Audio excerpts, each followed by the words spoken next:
में 3.1 स्टार्ट करेंगे, क्योंकि लास्ट क्लास में हमने मैट्रिक्स का इंट्रोडक्शन आपको दिया था कि मैट्रिक्स क्या होती है, मैट्रिक्स के बेसिक फीचर क्या होते हैं और मैट्रिक्स के टाइप का हमने डिस्कस किया था। तो 3.1 स्टार्ट करते हैं आज। तो ये हमारी एक्सरसाइज कौन सी है, 3.1। क्लियर है आपका। तो क्वेश्चन नंबर फर्स्ट पढ़ते हैं। आपके पास एक मैट्रिक्स दे रखी है और क्वेश्चन पूछा आपसे द ऑर्डर ऑफ मैट्रिक्स बताइए, नंबर ऑफ एलिमेंट्स बताइए और right the elements of this. तो हमें पता है कि ऑर्डर ऑफ मैट्रिक्स क्या होता है। तो किसी भी मैट्रिक्स के अंदर रो और कॉलम को लिखना क्या कहलाता है, ऑर्डर ऑफ मैट्रिक्स कहलाता है। और ऑर्डर ऑफ मैट्रिक्स कैसे डिफाइन करते हैं हम, m क्रॉस n या फिर m/n। इट्स मीन्स इस मैट्रिक्स में कितनी रो है और कितने कॉलम है, वो क्या कहलाता है, ऑर्डर ऑफ मैट्रिक्स कहलाता है। तो बताइए इस मैट्रिक्स में कितनी रो हैं। जो आपकी हॉरिजॉन्टल है ये आपकी क्या है, रो है, और जो वर्टिकल है वो क्या है, आपके कॉलम है। तो कुल मिला के इसमें 3 रो हैं और 4 क्या है, कॉलम है। It's means order of matrix क्या हो गया आपका, 3x4। क्लियर है आपका। तो फर्स्ट क्वेश्चन कंप्लीट हो गया आपका कि ऑर्डर ऑफ मैट्रिक्स कितना है आपका, 3/4। अब बात करते हैं नंबर ऑफ एलिमेंट्स की। हमने लास्ट क्लास में डिस्कस किया था। तो किसी भी मैट्रिक्स के रो को कॉलम से मल्टीप्लाई करने के बाद जो वैल्यू आती है क्या कहलाता है, नंबर ऑफ एलिमेंट्स कहलाते हैं। तो कुल मिला के आप बताइए इस मैट्रिक्स में रो कितनी है, 3 और कॉलम कितने हैं, 4। तो 3 4 जा कितना हो गया आपका, 12। इट्स मीन्स इस मैट्रिक्स में कितने एलिमेंट हैं, 12 एलिमेंट है। क्लियर हो गया आपका। अब पूछा है राइट द एलिमेंट्स ऑफ ये। तो आपको एलिमेंट बताना है जो फर्स्ट रो में और थर्ड कॉलम में होगा। तो फर्स्ट रो कौन सी है आपकी बताइए, ये आपकी फर्स्ट रो है और ये आपका क्या है, थर्ड कॉलम है। तो फर्स्ट रो और थर्ड कॉलम में कौन सा एलिमेंट है बताइए आपका, 19। यहाँ कितना आएगा आपका, 19। क्लियर हो गया आपका। एलिमेंट बताना आपको सेकंड रो और फर्स्ट कॉलम में। तो बताइए सेकंड रो कौन सी है आपकी, ये आपकी सेकंड रो है और ये आपका क्या है, फर्स्ट कॉलम है। तो सेकंड रो और फर्स्ट कॉलम में कौन सा एलिमेंट है आपका बताइए, 35। तो यहाँ कितना आएगा आपका, 35। क्लियर हो गया आपका। A33 का मतलब होता है कि एलिमेंट बताना जो थर्ड रो में होगा और थर्ड क्या होगा, कॉलम में होगा। थर्ड रो कौन सी है आपकी, ये थर्ड रो है और ये क्या आपका थर्ड कॉलम है। तो इसके भी सामने क्या आ रहा है आपका बताइए, 5। इट्स मीन्स यहाँ कितना आएगा आपका, -5। क्लियर हो गया आपका। अब पूछा एलिमेंट बताइए कितना कौन सा, A24। It's means second row में और 4 क्या होगा, कॉलम में होगा। तो सेकंड रो और फोर्थ कॉलम में कौन सा एलिमेंट है आपका बताइए, 12। तो यहाँ क्या आएगा आपका, 12। सेम ऐसे ही ये एलिमेंट बताना है सेकंड रो और थर्ड कॉलम। सेकंड रो कौन सा आपका, ये सेकंड रो है और ये क्या आपका थर्ड कॉलम। तो इसके भी सामने क्या एलिमेंट मिल रहा है आपको बताइए, 5/2। इट्स मीन्स ये वैल्यू क्या होगी आपकी, 5/2। क्लियर हो गया। तो हमारा फर्स्ट क्वेश्चन क्या हो गया, हमारा कंप्लीट हो गया। अब बात करते हैं क्वेश्चन नंबर 2 की। तो क्वेश्चन नंबर 2 में क्या कह रहा है कि एक मैट्रिक्स में टोटल एलिमेंट कितने हैं, 24। एक मैट्रिक्स है आपके पास, उसमें टोटल एलिमेंट्स कितने हैं, 24। तो कह रहा है कि हाउ मैनी पॉसिबल ऑर्डर। तो क्वेश्चन पूछा है कि एक मैट्रिक्स में 24 एलिमेंट है, तो उसमें बताओ कितनी पॉसिबल ऑर्डर हो सकते हैं। तो ध्यान से समझते हैं। तो 24 से कितने पॉसिबल ऑर्डर होंगे। तो हमें वो सभी नंबर सोचने हैं जिनकी मल्टीप्लाई करके कितना आएगा, 24 आएगा। 1 × 24 एक पॉसिबिलिटी, 24 × 1 सेकंड पॉसिबिलिटी। ठीक है जी। फिर देखिए 2 × 12 थर्ड पॉसिबिलिटी और 12 × 2 फोर्थ पॉसिबिलिटी। आगे देखिए 3 × 8 4 पॉसिबिलिटी 5 और 8 × 3। क्लियर हो गया आपका। 4 × 6 और 6 × 4। क्लियर हो गया आपका। तो कुल मिला के किसी भी मैट्रिक्स में कितने एलिमेंट हो, जितने भी एलिमेंट होते हैं उस एलिमेंट से हम उसमें टोटल पॉसिबिलिटी निकाल सकते हैं, किसकी, ऑर्डर की। क्योंकि उसने कहा था कि मैट्रिक्स में 24 एलिमेंट है। तो बताइए मैट्रिक्स की पॉसिबिलिटी कितनी हो सकती है, मतलब रो और कॉलम का कितना कलेक्शन हो सकता है। तो 1 2 3 4 5 6 7 8। तो 24 एलिमेंट से मैट्रिक्स की 8 पॉसिबिलिटीज़ हो जाएंगी। अब इसी में सेकंड पार्ट पढ़िए। वो कह रहा है कि मैट्रिक्स में कितने एलिमेंट है बताइए, 13 एलिमेंट। तो कह रहा है कि अगर मैट्रिक्स के अंदर 13 एलिमेंट होंगे तो कितने ऑर्डर उसके पॉसिबल होंगे। तो ऐसे दो नंबर सोचिए जिनकी मल्टीप्लाई करके कितना आ जाए, 13 आ जाए। तो सभी नंबर जिनकी मल्टीप्लाई करके 13 आएगा वो क्या कहलाएंगे, पॉसिबल ऑर्डर कहलाएंगे। जैसे मान लीजिए 1 × 13 1 रो होगा, 13 क्या होंगे उसमें, कॉलम। एक पॉसिबिलिटी हो सकती है। और इसका रिवर्स कर दीजिए, 13 रो और फर्स्ट क्या होगा इसमें, कॉलम। तो 13 रो और 1 क्या होगा इसमें, कॉलम। तो ये पॉसिबिलिटी हो सकती है। क्वेश्चन नंबर 3 भी सेम है। वो कह रहा है कि एक मैट्रिक्स में कितने एलिमेंट है बताइए आपके, 18 एलिमेंट है। तो अगर मैट्रिक्स में 18 एलिमेंट हैं तो उसमें कितने पॉसिबल ऑर्डर बन सकते हैं? तो सभी नंबर जिनकी मल्टीप्लाई करके क्या आएगा, 18 आएगा। ठीक है, दो नंबर ऐसे सोचिए जिनकी मल्टीप्लाई करके कितना आएगा, 18 आएगा। वो क्या कहलाएंगे, पॉसिबल ऑर्डर। स्टार्ट करते हैं। 1 क्रॉस 18 एक possibility, 18 cross 2 second possibility, 2 cross 9 9 cross 2, आगे बताइए 3 क्रॉस 6 और 6 क्रॉस 3। ठीक है जी, और कोई हो सकता है? तो कितनी पॉसिबिलिटी होगी, 1 2 3 4 5 6। क्लियर है? तो मतलब अगर एक मैट्रिक्स के अंदर 18 एलिमेंट होंगे तो उसमें कितने पॉसिबल ऑर्डर हो सकते हैं, 6 ऑर्डर हो सकते हैं। क्लियर हो गया आपका? अब बात करते हैं क्वेश्चन नंबर इसका सेकंड पार्ट पे। एक मैट्रिक्स में कितने एलिमेंट है बताइए, 5 एलिमेंट है। तो अगर मैट्रिक्स में 5 एलिमेंट होंगे तो कितने पॉसिबल ऑर्डर होंगे उसके, 1 क्रॉस 5 और 5 क्रॉस 1। क्लियर है आपका? तो सिंपल सी बात है, अगर किसी भी मैट्रिक्स में टोटल एलिमेंट जितने भी हैं तो हमें दो नंबर ऐसे सोचने हैं जिनकी मल्टीप्लाई करके टोटल एलिमेंट आएंगे। वो सभी नंबर जिनकी मल्टीप्लाई करके क्या आएगा, 24 या जो भी कुछ पूछा है वो क्या कहलाएंगे, उसके पॉसिबल ऑर्डर कहलाएंगे। क्लियर है आपका? तो कुल मिला के हमारा फर्स्ट क्वेश्चन कंप्लीट हो गया, सेकंड कंप्लीट हो गया एंड हमारा थर्ड भी क्या हो गया, कंप्लीट हो गया। क्लियर है आपका? अब बात करते हैं क्वेश्चन नंबर किसकी, फोर्थ पे। आप इनको नोट डाउन कर लीजिए।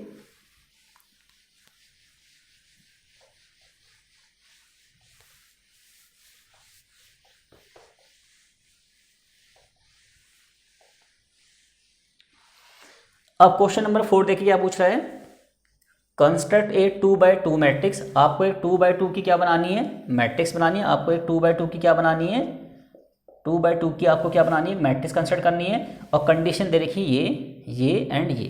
तो इसमें आपके कितने पार्ट है, आपके पास 3 पार्ट है। मैं आपको एक पार्ट करके दिखाऊंगा, उसके बिहाफ पे आप बाकी 2 पार्ट भी कर सकते हैं। तो मान लीजिए मैंने फर्स्ट पार्ट ले लिया इसका।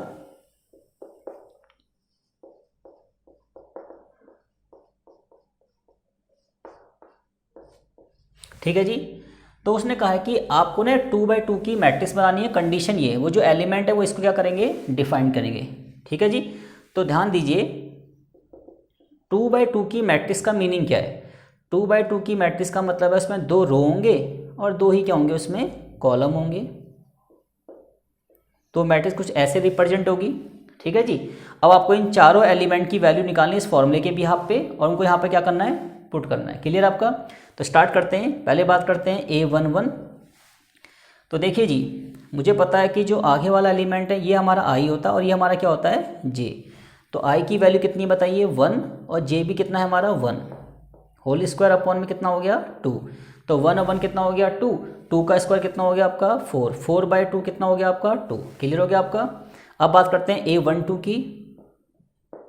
तो जब इस एलिमेंट को निकालेंगे तो ये 1 क्या है हमारा I और 2 क्या है हमारा J। इन दोनों की वैल्यू क्या कर देंगे, यहाँ पे पुट कर देंगे। तो क्या आएगा, 1 + 2 का होल स्क्वायर अपॉन में क्या, 2। It's means 9/2।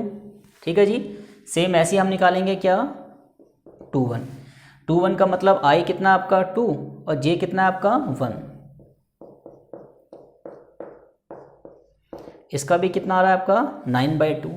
एंड सेम ऐसे ही आपका फोर्थ केस निकालेंगे। तो 2 और 2 कितना हो गया, 4। 4 का स्क्वायर कितना हो गया, 2 और 2 4। 4 का स्क्वायर 16। 16 अपॉन में 2 कितना हो गया आपका 8। क्लियर हो गया आपका? तो हमने सारी वैल्यू निकाल ली। अब इन वैल्यू को क्या करेंगे, यहाँ पे पुट कर देंगे। तो बताइए A11 कितना है आपका 2, ये आपका 9/2, ये भी आपका 9/2 और ये कितना आ गया आपका 8। तो हमने इस तरीके से 2/2 की मैट्रिक्स क्या कर ली, कंस्ट्रक्ट कर ली। क्लियर आपका? ये आपका क्वेश्चन नंबर 4 कंप्लीट। मैंने इसका एक पार्ट कराया, बाकी 2 पार्ट आप ऐसे ही कर सकते हैं आप। ठीक है जी, अब बात करते हैं इसके क्वेश्चन नंबर 5 की। तो क्वेश्चन नंबर 5 भी सेम ऐसी है।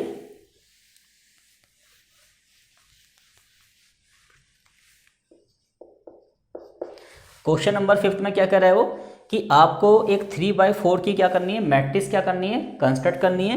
और कंडीशन ये है आपके पास। ठीक है जी, तो ध्यान से समझिए 3/4 की मैट्रिक्स का मतलब क्या है।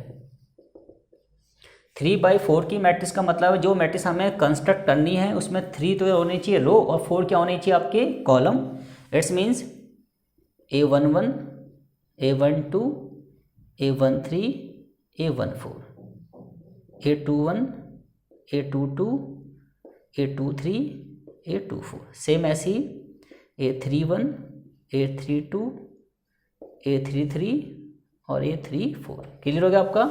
ठीक है जी। तो 3/4 की मैट्रिक्स का मतलब है मैट्रिक्स में 3 क्या होनी चाहिए रो और 4 क्या होनी चाहिए कॉलम।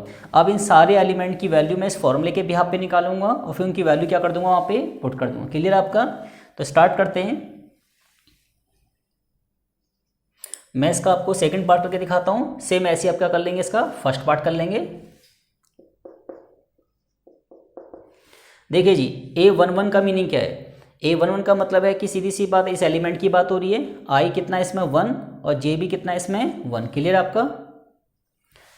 तो देखिए 2I - J, it's means I की वैल्यू 1 पुट कर लीजिए और J की वैल्यू भी 1। कितना आ गया आपका 1।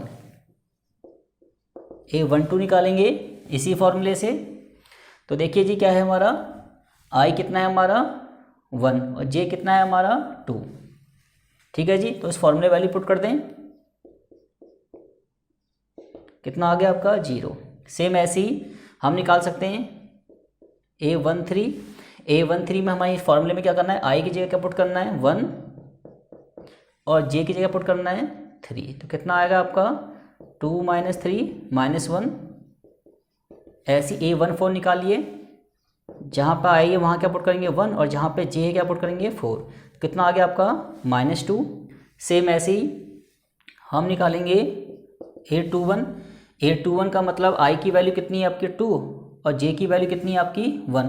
तो यहाँ पे I की जगह 2 और J की जगह क्या पुट कर दीजिए 1। तो कितना आ गया आपका 3। ऐसे ही हम निकाल सकते हैं A22, कितना आ गया आपका 1। ऐसे ही हम निकाल सकते हैं क्या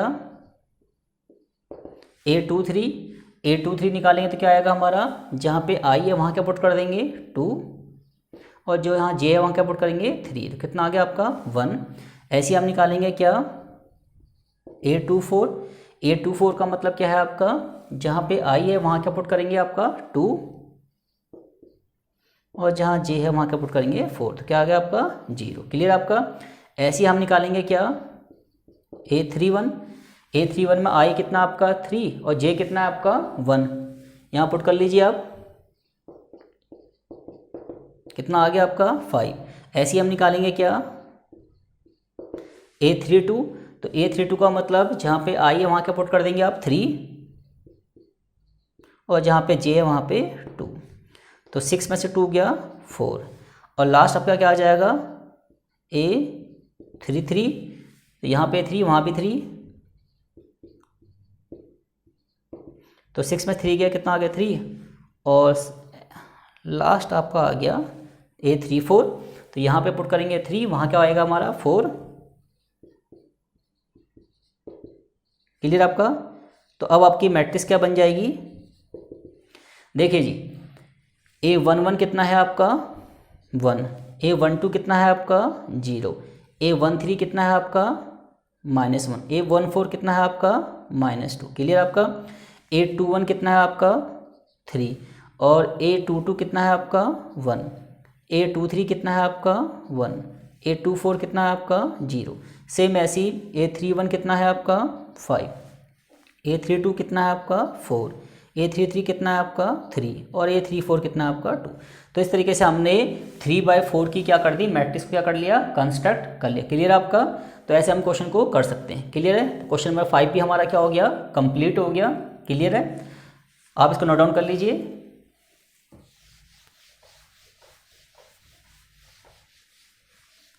अब बात करते हैं क्वेश्चन नंबर किसकी, क्वेश्चन नंबर 6 की बात करते हैं। यहाँ पे हमें वैल्यू निकालनी है किसकी एक्स एंड वाई जेड की।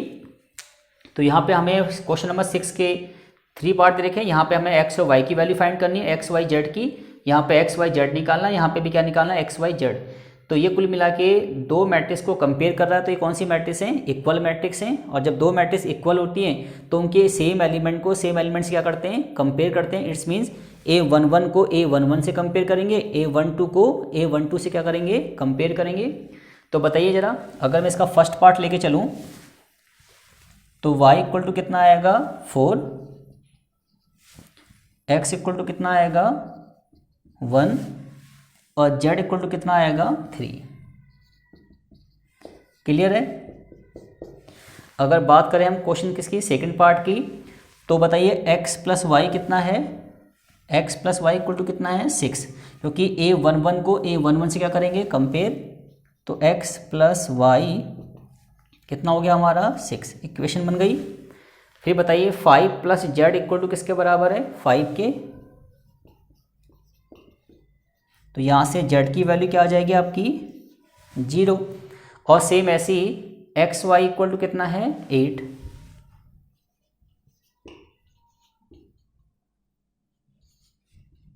क्लियर है। तो हमारा z तो निकल चुका, अब बाकी हमें क्या निकालना है, x और क्या निकालना है, y निकालने हैं। तो आप देखिए कंपेयर कर लीजिए, या तो यहाँ से y निकाल के यहाँ पुट कर लीजिए, या तो x निकाल के वहाँ पुट कर लीजिए। बताइए क्या करें। तो मैं यहाँ से क्या करता हूँ, इस वाली इक्वेशन में यहाँ से वैल्यू निकाल के पुट कर देता। तो y की वैल्यू कितनी आएगी बताइए 8/x। अब इस y की वैल्यू क्या कर दूंगा, फर्स्ट इक्वेशन पुट कर दें,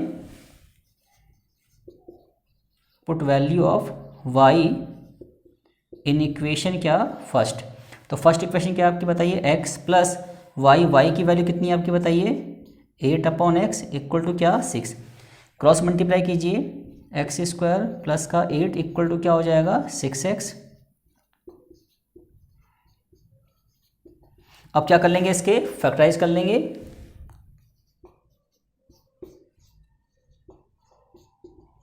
क्लियर आपका। तो x की हमारी दो वैल्यू आ गई 4 एंड 2। क्लियर आपका।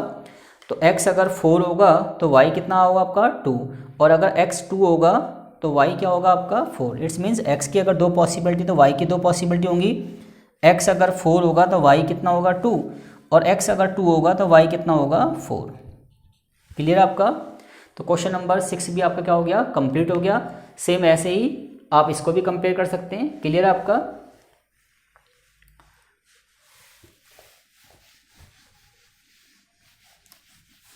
अब बात करते हैं किस पे, क्वेश्चन नंबर 7 पे डिस्कस करते हैं। क्वेश्चन नंबर 7 और क्वेश्चन नंबर तुम्हारा 6 सेम ही है। यहाँ पे भी दो मैट्रिक्स क्या दे रखी है आपको, इक्वल दे रखी है, उनको कंपेयर करके हमें ए बी सी निकालना है। ठीक है जी। जैसे मान लीजिए a minus b equal to कितना -1, 2a minus b equal to क्या हो जाएगा 0। जैसे हम बात करते हैं a minus b equal to -1, first equation, 2a minus b equal to 0, second equation. Same ऐसे ही 2a plus c equal to 5, third equation. और सेम ऐसे ही 3c plus d equal to 13। Clear आपका। अब इन दोनों इक्वेशन को आप कंपेयर करके ए और बी निकाल देंगे। इन दोनों को आप एलिमिनेशन सॉल्व करके ए और बी निकाल देंगे, और सिमिलरली इन दोनों इक्वेशन सॉल्व करके आप क्या निकाल सकते हैं, ए एंड बी निकाल सकते हैं। क्लियर हो गया आपका। तो इस तरीके से हम कंपेयर करके ए बी सी निकाल सकते हैं। क्लियर है, ठीक है जी। अब बात करते हैं, जैसे मान लीजिए आपने इन दोनों को सॉल्व किया, इन दोनों को सॉल्व करके आपने क्या निकाल लिया ए और बी। फिर ए की वैल्यू को अगर यहाँ पुट कर देंगे तो क्या निकल जाएगा आपका सी निकल जाएगा, और सेम ऐसे ही सी की जो भी वैल्यू आएगी उसको अगर यहाँ पुट कर देंगे तो क्या निकल जाएगा हमारा डी। तो कंपेरिजन करना आपको आता ही है, वो आप कर लेंगे। क्लियर आपका। अब बात करते हैं क्वेश्चन नंबर किसकी 8 की। उसने कहा कि ए कोई मैट्रिक्स है m/n की, इज ए स्क्वायर मैट्रिक्स। उसने कहा वो मैट्रिक्स जो है वो कौन सी मैट्रिक्स है, स्क्वायर मैट्रिक्स है। क्योंकि हम जानते हैं कि स्क्वायर मैट्रिक्स वो होती है जहाँ पे number of row equal to number of क्या होता है, कॉलम होता है। इट्स मीन्स इन चारों में से कौन सी कंडीशन सेटिस्फाई हो जाएगी, सी। क्योंकि हमें पता है कि जब कोई भी मैट्रिक्स स्क्वायर मैट्रिक्स होती है तो number of row equal to number of क्या होते हैं, column. It's means question number 8 का जो ऑप्शन है क्या है आपका, सी है। Question number 9 same question number 7 की तरह है, तो आप उसे खुद कर लेंगे। अब बात करते हैं सबसे इंपॉर्टेंट क्वेश्चन, क्वेश्चन नंबर किसकी 10 की बात करते हैं। 10 क्वेश्चन काफ़ी इंपॉर्टेंट है सीबीएसई के पॉइंट ऑफ व्यू से भी। तो क्वेश्चन नंबर 10 पे डिस्कस करते हैं। The number of all possible matrices of order 3/3 which each entry 0 और 1। वो कह रहा है कि 3/3 की कितनी मैट्रिक्स पॉसिबल होंगी। क्वेश्चन दोबारा समझिए, 3/3 की कितनी मैट्रिक्स पॉसिबल होंगी और मैट्रिक्स की जो एंट्री है ना वो कितनी है आपकी 0 और 1। मतलब आपको 3/3 की मैट्रिक्स बनानी है और यहाँ पे जो एंट्री लिखनी है वो सिर्फ क्या लिखना है 0 और 1 लिखना है। तो 0 और 1 की हेल्प से 3/3 की कितनी मैट्रिक्स बनेगी वो आपसे पूछ रहा है।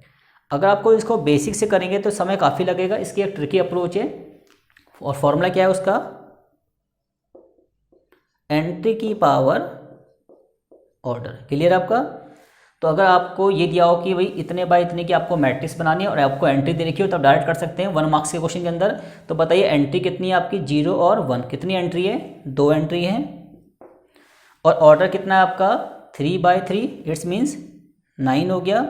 तो 2 की पावर 9 कितना होता है 512, इट्स मीन्स 0 और 1 की हेल्प से 3/3 की कितनी मैट्रिक्स बनेंगी 512 मैट्रिक्स बनेंगी। क्लियर होगा।